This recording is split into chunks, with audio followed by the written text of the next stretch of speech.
Hi, I'm Nancy Masterson, and I'm a member of the Guadalupe chapter of the Texas Master Naturalists, and we do free family education programs, nature education programs here at the library on the second Monday of every month after school. But I'm also a member of the Native Plant Society of Texas, Guadalupe chapter, and I'm so glad that you all are making seed ball kits for Texas wildflowers. You know, Texas is known the world over for its flower meadows of spring. And although this year was a dry year and we didn't see a big bloom, but hopefully next year we will, with your help with making the seed bombs. When you get your seed bomb kit from the Seguin Public Library, you will get a brochure that explains what you have, what all the instructions are, and how to plant them. You're also going to get some background information from the Guadalupe chapter of the Native Plant Society of Texas, explaining a little bit about some of the seeds that are in your seed kit, including the purple coneflower, which was the most important medicinal plant on the prairie, as well as the gaillardia or Indian blanket that you also have in your seed kit. So there it is with the seeds, and the sand is for even distribution of the seeds. In your kit will be some compost and also some clay. So by following the instructions, we hope that you'll have wildflowers next year, like this little larkspur that I picked this morning. And let me just add, after your plants bloom next spring, the most important thing is to allow them to reseed naturally. So please don't mow them down until they've turned brown. They have made seed pods, and the seed pods are mature enough to break open and spread seeds for next year. But I want to tell you a little bit about some of the native seeds that are in your mix. You're going to have bluebonnets. Now, it's the state flower of Texas, and it's much beloved. And they'll make a showy blue spike in the spring. It's a legume, and so it will germinate in the fall and in the cool winter months. Remember, these plants have to make a plant. They have to make roots. They need to make leaves before they can make a bud. So the seed balls that you'll be making, you can put them out in the spring or later in the fall, up until Thanksgiving, but not after that. And hopefully by next spring, you will have a wildflower area with bluebonnets in it. You're also going to have gaillardia or firewheel. Now it makes a disc of red, orange, and yellow. They'll grow up to 16 inches high.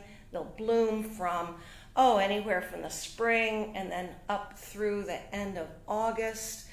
And there are many stories about the name of the firewheel or the Indian blanket. Some say it's because of a weaver, some say it's because of a sunset, but I can tell you that Texas State University chose their colors, maroon and yellow, named for the Texas firewheel or Indian blanket.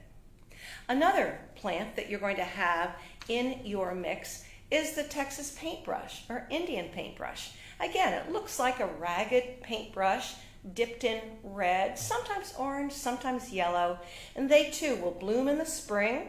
It's a showy spike up to 16 inches high, and all of these require sun. So let's talk a little bit about where you're going to put your seed balls. When you choose a spot to put out your seed balls or mud bombs that are filled with seeds and a little bit of sandy loam and clay, you're going to look for a sunny spot. And the most important thing is to make sure you've got bare ground. So you may need to remove either pull up or herbicide, either with a natural remedy or one that you buy, then let it sit for a while so that your new little wildflowers are not competing with existing grasses or other plants that are there in your bare spot. Sunny, bare, and then rake it a little bit. You've got to make some little crevices for the seeds to fall in. Your wildflower kit, your seed bomb kit that you'll get from the library, that will include all the planting instructions, but I'm going to add one more, and that is after you have spread them and watered them, please step on them. Having a good contact between the soil and the seed is important, or else they'll dry out. So keep them, if you need to keep them watered, you may do that if you wish, or let nature take its course and put out your seed bombs just before a rain. And we're going to hope that next year, if we get good, cool rains in the winter and early spring, then you will have a real Texas wildflower area. Thanks to the Seguin Public Library. Thank you for that, Nancy. So now now that we know what's in our packet, let's go ahead and take a look at how we make it. So let me switch over here so you can see what I'm doing. So here we've got the packet that Nancy has just told us all about. And you can see it's got a pamphlet that she told you has all of the instructions in here. It's got kind of the recipe for our seed bombs that we have, and there's actually 2 recipes. So the first lists the recipe of what we will be making with what's in your kit that has the clay and the compost. However, if you weren't able to pick up a kit, you can still make these with any seeds that you have, any wildflower seeds that you order either online or get in a store. We just got a whole bunch of them with those Indian blanket flowers that Nancy was telling us about, as well as a mix, Indian paintbrush, blue bonnets. All of these seeds are in these packets, and you can get them just about any, like any Home Depot. Some H-E-Bs carry seeds right now in the springtime. But if you have that and paper, you can have shredded paper, just chop it up into tiny pieces, and I'm going to actually show you how to make it in a minute in a blender with some water. And so that'll make a different kind of seed bomb than what your kit makes, which is these little pellets of paper that can be used exactly the same way as our regular seed bombs that we'll be making with our kit today. So let's get right down to it. So we've also got that other pamphlet that gives you all that information that Nancy was telling us about. And in our kit, we have 3 different types of soil. So we have the sand that has our seeds mixed in, and all this does is it helps to separate all those itty bitty seeds that are in there. I don't know if you can see, those are super tiny. So it just helps distribute them evenly through your seed bombs. And it also helps loosen up the clay. So the clay is really, really sticky. You can kind of see it's just like you would make pottery out of, just really sticky clay. And now this clay you can either get at an art store. I actually harvested this clay for these packets from my backyard because Texas soil is actually very rich in clay. So all I did was mix it up with some water and strain out the rocks, and then just strained it through a piece of fabric until all it was left was a sticky clay. And then this other bag will be a bag of compost. And this is another thing you can buy at a hardware store. They sell all kinds of compost or potting soil. What you want, though, really is compost, because that's got all the nutrients that will really help your seeds grow. So let's go ahead and get started and mix that in our bowl here. And get prepared to get pretty messy, because this clay is sticky, like I said. So we'll get our clay in here. And the recipe calls for roughly 2 parts clay to 5 parts of compost. And really what you're looking for is the texture. Let me roll up my sleeves a bit. So what we want is for our clay balls to eventually, I can even show you here, for our clay balls to be able to be broken up whenever they're done. So it holds well together. This one is one that's been drying for a couple of days. So it holds together well. It's a little crummy here, but when I start to break it up, it can actually start to crumble in my hand. And that's what you're going to want to do right before you throw it out into that bare spot that Nancy was telling us about. So that should be able to crumble easily. So let's try and get that texture here with this clay and this compost. I'm not going to put it all to start with. I actually give you more than you need in the kit to begin with. And we're going to take a spoon and start to mash this together. And it might take a bit of working, a bit of scraping off the bottom and turning. And if it feels pretty dry, you might want to add a little bit of water. Mine Mine is feeling pretty dry, so I'm going to add a tiny bit. And it doesn't need much, otherwise it'll turn muddy. And what we don't want is for these balls to stay soggy with the seeds on them. Because if they're soggy, then the seeds might start to sprout before you get to planting them. So we want it just to be wet enough and sticky enough to hold together, but not enough to activate those seeds. It should dry fairly quickly. Just going to keep mushing this, combining it.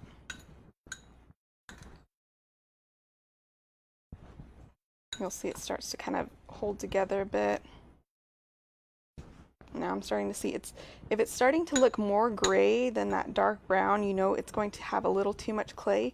And what that'll do is that will dry very solid. And you can still use them if they do come out too solid. You can just re-wet them right before you plant them and crumble them up in your hands. However, to use them dry like I do and to store them dry, you do want it a little more crumbly. So I'm going to add the rest of this compost.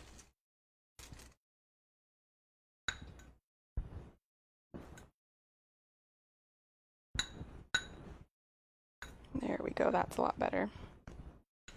So it should have that loose, crumbly texture. You don't want it to stick too much together. And once it's well mixed, we're going to take our seeds, and these are going to actually help loosen it up even a little more with that sand, like I told you. So we're going to open up our packet of seeds and sprinkle them all over that mix.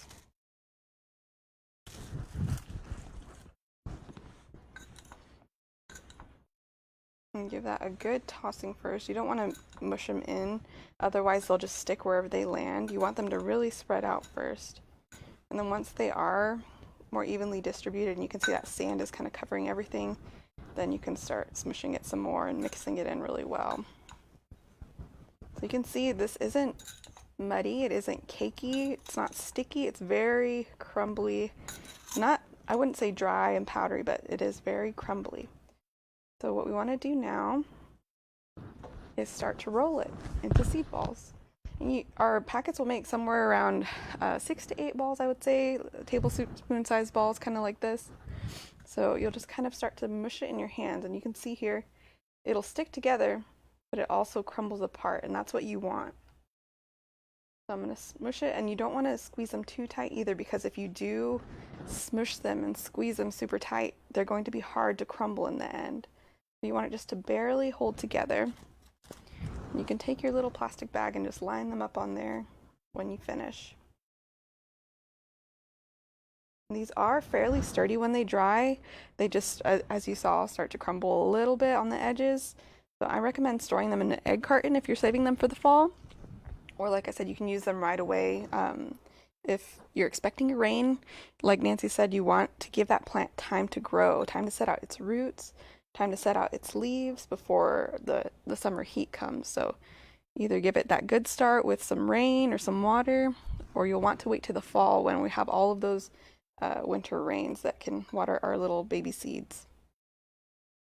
So that's how you're just going to continue making these seed balms and then set them out to dry. Now I'm going to show you a different kind that you can make at home if you weren't able to pick up our packets, which we do still have some here at the library. Clean up after myself a little.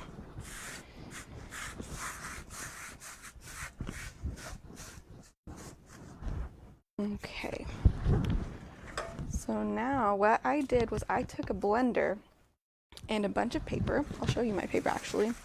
I had this paper left over from some shoes that I had purchased recently, and I didn't want it to go to waste. So what I did was I tore it up, and it doesn't have to be into very tiny pieces. You just tear it up into chunks, stick it in the blender, and you want it to fill up just about to the top with paper. You don't want to pack it in, otherwise it won't blend very well. And then take that same blender and fill it with some warm water, just enough to cover the paper, and you'll see the paper start to sink down a little. And you don't want to fill it up all the way to the top, just kind of about halfway to where all of the paper is wet and covered. And then cover it and blend it on pulse until it gets to this kind of watery, pulpy substance. And then what you'll do is take another container and you'll take a smooth piece of fabric. Here I have a piece of denim fabric that's just got that smooth bottom on it. I'm going to kind of line that cup and pour it in. Give it some time to drain a little. Just keep pouring it in.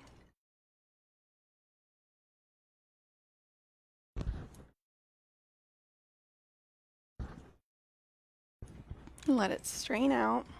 And once most of that puddle of water is gone, you can squeeze it with your hands and get all of that water out. My water's going to be a little muddy because my hands are muddy. You just squeeze out all of that water. You'll be left with a pulp, a very papery pulp. And what I would do, I don't have another bowl to do this right now and show you, but what I would do is put this into a bowl and kind of split it up with your hands and crumble it, so it kind of has that crumbly texture that our dirt had a second ago, like that, a bit looser. And then you'll sprinkle in your seed mix, or even just your seeds if you have them, although I would recommend mixing your seeds with sand just to help your hands make sure that they do distribute evenly and they don't just all clump up together where they land. So you would mix them in, and then what you'll do is take them in a cookie cutter, or for mine I actually used a medicine cup and just really packed it in there. And you'll just take the pulp into your hands and smush it in, and you can turn it out into cookie cutters into different shapes if you want, or like I said, a little cup, and then just turn it out. You don't want them to be super thick, otherwise they'll be harder to use when you're ready for planting. But something about this thick, about 1/2 inch thick or so, should do well in growing. And if they have sand in them, I find that they crumble very well, just like our dirt balls did. They crumble very easily. But if they're sticking too much for you, what you can do is you can also just dip them in some water again until they get nice and soggy. You can soak it for a few minutes and that'll just start to fall apart in your hands. And you can throw that or plant it. And that's the great thing with these seed bombs. Originally, seed bombs were actually made as a form of guerrilla gardening, they called it, where if you found an empty lot, you would take your seed bombs and throw it and just hope something would grow there to kind of take over that space and fill it with some natural landscaping. But these can also be planted purposefully. Like Nancy said, you can water these, you can really watch over them, stomp on them a little so they get good contact with the soil. And then hopefully by next spring, we will have some natural wildflower areas in Seguin thanks to you all. Y'all have a nice day. Bye-bye.